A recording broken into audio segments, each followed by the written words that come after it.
ఏదైనా ఒక శాటిలైట్ని సూపర్ కంప్యూటర్కి అనుసంధానం చేస్తారు.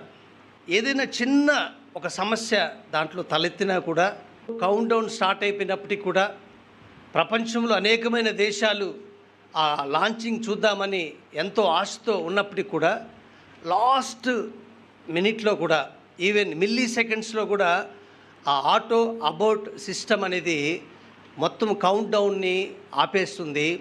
తర్వాత లాంచింగ్ని కూడా అది పూర్తిగా దాన్ని ఆపివేస్తుంది. ఒక శాటిలైట్ ఒక మనుషుడు ఒక స్పేస్కి పంపించాలంటే ఎన్నో వేల కోట్ల రూపాయలు ఖర్చు చేసి దాన్ని పంపించే ప్రయత్నం చేస్తూ ఉన్నాడు.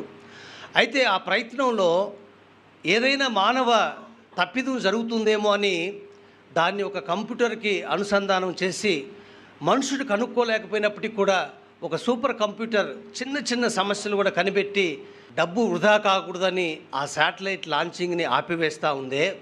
నేనేమంటానంటే ఒక శాటిలైట్ ఒకవేళ అది పాడైపోయినప్పటికి కూడా కొన్ని కోట్ల రూపాయలు ఖర్చు పెట్టి మరలా ఒక శాటిలైట్ని తయారు చేయవచ్చు, పంపించే అవకాశం ఉంది.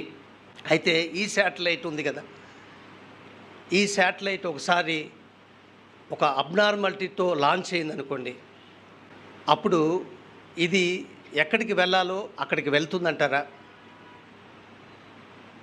వెళ్ళదే.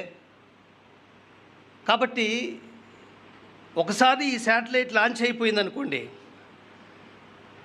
మరలా ఈ శాటిలైట్ని భూమి మీదకి తీసుకొచ్చి తప్పులను ఒప్పుకొని క్షమించండి ప్రభువా అని తిరిగి లాంచ్ చేయడానికి అవకాశం ఉందంటే ఎంత మాత్రం లేదు. కాబట్టి ఈ భూలోక సంబంధమైనటువంటి ఒక శాటిలైట్ ఒక అబ్నార్మాలిటీతో లాంచ్ అయ్యి అది ఫెయిల్యూర్ అయితే మరొక శాటిలైట్ని మనం పంపించొచ్చేమో, కానీ ఈ మానవుడు అనేటువంటి శాటిలైట్గా మనం ఆలోచించినట్లయితే ఏదైనా ఒక పాపముతో లేకపోతే పాపపు జీవితంతో మనం లాంచ్ అయితే మనం దేవుని దగ్గరికి వెళ్ళగలమంటారా? కాబట్టి మన జీవితాల్ని పరిశోధించుకోవాల్సినటువంటి అవస్థ ఎంతో ఉంది.